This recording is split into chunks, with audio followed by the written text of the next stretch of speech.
tous, je suis Hugo Traforetti, le cofondateur du studio Daro. Nous sommes spécialisés dans l'habitat et nous vivons de cette belle aventure depuis 3 ans.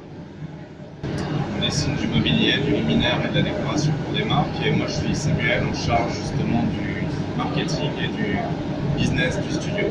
Ça fait maintenant 3 ans qu'on est créé, on est basé à Lille en France et on travaille pour des marques et des fabricants en France et à l'international.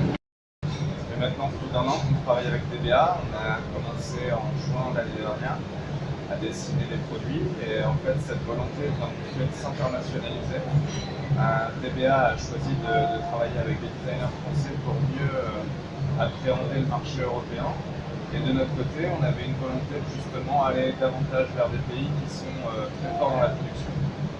Oui, on a rencontré un autre qui nous a donné comme mission de moderniser sa collection et de travailler avec le savoir-faire des Soukisi et aussi des acheteurs potentiels. Donc on a travaillé tout autour de ça pour créer toutes ces nouvelles collections. Avec du bois, du métal, on a ajouté tous ces produits justement autour d'un fil conducteur qui est le métal, qui est Moradabad et les choses du métal. Exactement.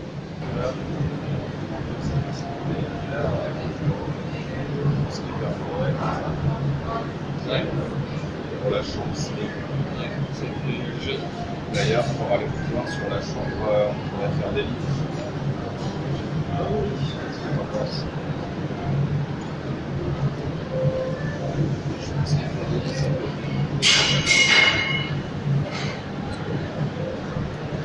Et au niveau des luminaires, on pourrait peut-être aussi ajouter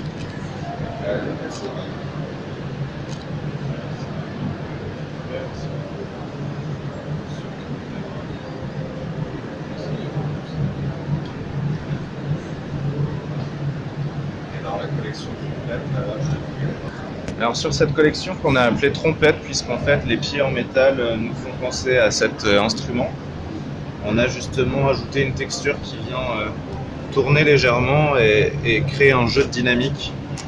On a décliné aussi en version laiton.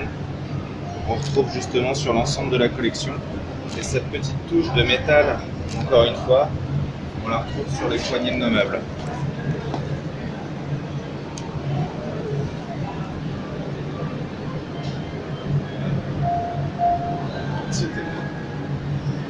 Alors sur cette collection de pots de fleurs, justement, on a utilisé le fameux métal de Moradabad qu'on est venu recouvrir de matière naturelle. En l'occurrence ici c'est du raffia avec justement de la céramique qui est teintée, déclinée en plusieurs tailles, en plusieurs couleurs et en plusieurs formes. On a travaillé justement cette courbe qui est une forme un peu japonisante qu'on retrouve justement sur la pendant lamp et qu'on a décliné justement en différentes couleurs. La lampe apposée au sol a exactement les mêmes codes qu'on retrouve ici à l'arrière. Cette attache qu'on a retracée sur l'ensemble de la collection vient justement fixer l'abat-jour qui est enroulé derrière, et cette ligne qu'on retrouve sur l'ensemble de la gamme. Et justement, si on regarde celle-ci,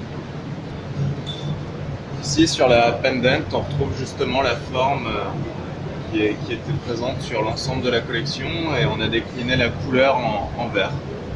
Sur cette collection, on a voulu travailler la fusion de tubes ici qu'on retrouve, et on a un jeu de forme très simple avec 2 tubes qui viennent s'emboîter entre eux. On a 4 abat-jours qui peuvent être inclinés, par exemple comme ça, et on a un jeu de surbrillance avec du mat. Voilà, le verre est clair ou dépoli pour éclairer la table par exemple. On retrouve justement le jeu de brillant et de mat qu'on a sur toute la collection avec ces tubes qui viennent s'emboîter et cette section qui est juste un jeu de tubes et d'abat-jour. Voilà, donc là on est sur une suspension assez simple double.